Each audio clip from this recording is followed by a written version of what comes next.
Back at it today with another video, as today we're going to be looking at my final power rankings before the 2023 season kicks off. Pretty simple concept here. Now let's get right into the video. At number 30, the worst team in baseball, I have the Oakland A's. This should come as no surprise, as the A's are clearly rebuilding as they've gotten rid of all their good players. But they do have a couple young and exciting players to look out for this year in Estuary Ruiz and Shea Langoliers. At number 29, I have the Washington Nationals. The Nats are similar to the A's in the sense that they are going full rebuild mode as they've gotten rid of all their good players. They're not going to be good this year, but they do have CJ Abrams, who's a young shortstop who they picked up in the Juan Soto deal, so he's a player to look out for this year who could potentially give National fans something to look forward to. At number 28, I have the Cincinnati Reds. I've been on the record stating that the Reds are going to be a lot better than people are expecting this year, but to start out the year, I have to put them this low because they're just not a good team on paper. In their starting rotation, Hunter Green and Nick Lodolo are going to be a very good tandem for years to come, but offensively they don't have much talent, but they do have Elly De La Cruz, who I think has Rookie of the Year potential if he gets called up early enough. At number 27, I have the Detroit Tigers. Tigers just flat out aren't a good team. They had some expectations heading into last season and they let everyone down. There is some slight optimism here because Riley Green and Spencer Torkelson are very young and very talented, so hopefully they'll give Tiger fans something to watch this year. At number 26, I have the Pittsburgh Pirates. Pirates are a team that I could see potentially maybe breaking through and winning 70-something games, but I just don't think they're there yet. Their starting rotation isn't that talented. They do have O'Neal Cruz offensively and Ke'Bryan Hayes, one of the best defensive third basemen in the game, so they're a pretty exciting team to watch, but they're not that good yet. At number 25, I have the Colorado Rockies. Rockies probably have the worst starting rotation in baseball, not because they're bad, but because they play at Coors Field, so their numbers are inflated pretty heavily.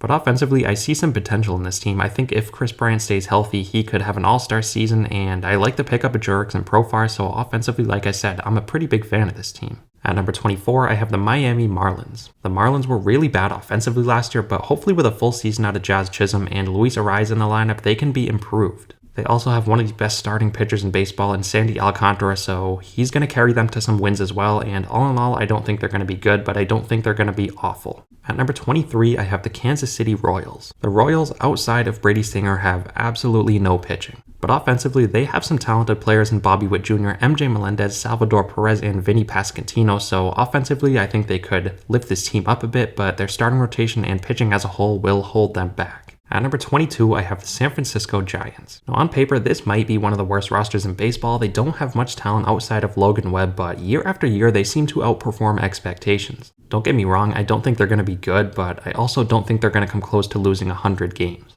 At number 21, I have the Los Angeles Angels. The Angels every year have to be baseball's most disappointing team, not only because they're bad, but also because they waste Shohei Ohtani and Mike Trout. This year, I think nothing has changed. They have okay roster around them, but I just don't think the roster is good enough to get them to the postseason, especially in a good AL West, so all in all, I don't think they're going to be that good. At number 20, I have the Boston Red Sox. I actually like the Red Sox offensively. Obviously, they have Rafael Devers, but they also have two young, talented rookies in Tristan Casas and Masataka Yoshida. But I think their downfall is going to be their pitching, their starting rotation especially. They're just depending on very old players who are injury prone, so I think that's a recipe for disaster. At number 19, I have the Chicago Cubs. This is a team that I'm pretty high on. I like the pickup of Dansby Swanson, and I think Nico Horner is going to take another leap forward this year and potentially be an all-star caliber infielder. Their starting rotation will be okay. I like the Jameson Taillon pickup, and I think Marcus Stroman will be pretty good, but all in all, I don't think they're going to compete for a playoff spot. I think they're going to be right around 500. At number 18, I have the Arizona Diamondbacks. If you watch any of my videos by now, you should know that I am all in on the 2023 Diamondbacks. I like their young outfield, I like their starting rotation, their bullpen does scare me, I think it will cost them a few games, but I still think they're going to make the postseason and sneak into the last wildcard spot in the National League. At number 17, I have the Baltimore Orioles. This team is probably the best young team in baseball. They have so much young talent up and coming, and they're going to be really good for a really long time. As we stand today, I think they are slightly better than the Diamondbacks, but I don't have the Orioles making the postseason because I think the American League is going to be a bit tougher this year, but I think the Orioles are just a year away from competing. At number 16, I have the Milwaukee Brewers. This is actually a team that I think is going to have a bit of a down year. I love their starting rotation. They have a couple Cy Young candidates, but their offense, I'm not a huge fan of it. Maybe I'm wrong. Maybe they'll dominate all year long and win the NL Central. That's definitely something that I could see happening, but I think they're going to have a down year. At number 15, I have the Minnesota Twins. The Twins made some pretty good moves this offseason. They picked up Pablo Lopez in the Luis Arraez deal and also re-signed Carlos Correa. I'm not that high on the Twins like some other people I've seen. I don't think they're gonna win the division, but I definitely could see it happening. But realistically, I think they're gonna be a respectable team who is gonna be sort of middle of the pack. At number 14, I have the Texas Rangers. The Rangers probably won the offseason. They made some huge pickups in Jacob deGrom, Andrew Heaney, and Nathan Eovaldi. They also have a pretty good offense, so as a whole, I think this team is going to be very improved from last season, and I think they're going to be right around 85 wins. At number 13, I have the Chicago White Sox. The White Sox were one of baseball's biggest disappointments last year, as they were expected to win their division and they didn't come close to doing so. But this year, with a new manager and hopefully some motivation in the clubhouse,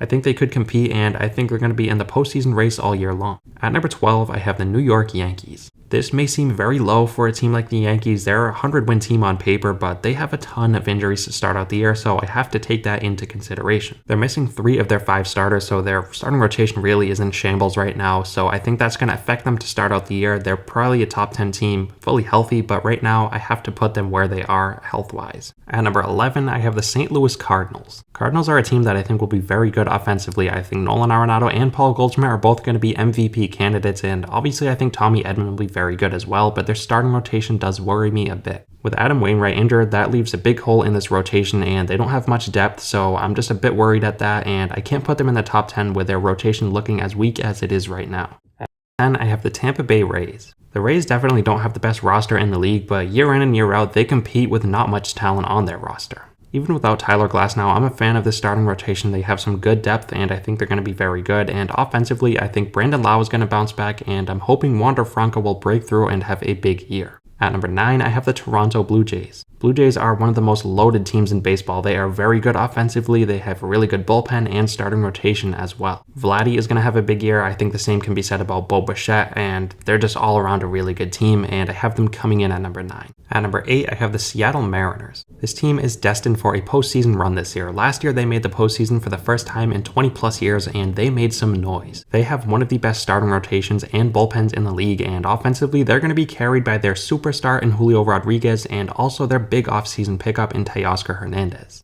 At number 7, I have the Los Angeles Dodgers. Now this team has fallen off a bit. They're not quite as good as they have been in the past, but I still think they're going to be really good. They still have Freddie Freeman and Mookie Betts offensively, and in their starting rotation they have all-star caliber arms in Julio Urias and Clayton Kershaw, so like I said, not as great as they have been, but still very good. At number 6, I have the Philadelphia Phillies. This Philly team will be without Bryce Harper for about half the year, but they picked up Trey Turner this offseason, who was absolutely on fire in the WBC, and I think he's going to have an MVP caliber year. I love their starting rotation with Aaron Nola and Zach Wheeler, and they also made some big pickups in their bullpen this year, so they're really going to be one of the best teams in baseball. At number 5, I have the New York Mets. Edwin Diaz is out for the season. That's a huge loss, but the Mets are still a really good team even without him. Justin Verlander and Max Scherzer are going to carry the load in this rotation, and offensively they're stacked with stars in Francisco Lindor and Pete Alonso, so this is all around one of the best teams in baseball. At number 4, I have the Cleveland Guardians. I understand this is a lot higher than many people would rank the Guardians, but I'm all in on them this year. Jose Ramirez will have an MVP caliber season. I love the pickup of Josh Bell. I think he's going to add to this offense, and I think their starting rotation and bullpen is one of the best in baseball, and I think they're a 100-win team. At number 3, I have the San Diego Padres. The Padres on paper are clearly one of the best teams in baseball. They are going to get Fernando Tatis Jr. back in late April, which will provide them with a lethal trio of Tatis, Manny Machado, and Juan Soto. Their starting rotation is still very good even without Joe Musgrove to start out the year, and I have faith in their bullpen in Josh Hader. I think he's going to bounce back and have a great season. At number 2, I have the Atlanta Braves. The Braves are clearly one of baseball's best teams. They have arguably the best offense and one of the best starting rotations in the league. In their bullpen, they will be without Raisel Iglesias for a good chunk of time to start out the year, but once he's back and fully healthy, I think he's going to be one of the best closers in the league. And finally, at number 1, the best team in baseball, I have the Houston Astros. Even without Justin Verlander and Jose Altuve for a couple months, this team I think is still the best. Fresh off a World Series win, this team has absolutely zero weaknesses. I have to give them the respect they deserve. I think they're going to have a monster season, and I think the same can be said about Yordan Alvarez. He's going to have an Aaron Judge type season, so the Astros, they're still the best team in the league. Alright, so that's going to wrap today's video up. Let me know what you guys think down below. As always, thank you so much for watching, and I'll see you next time.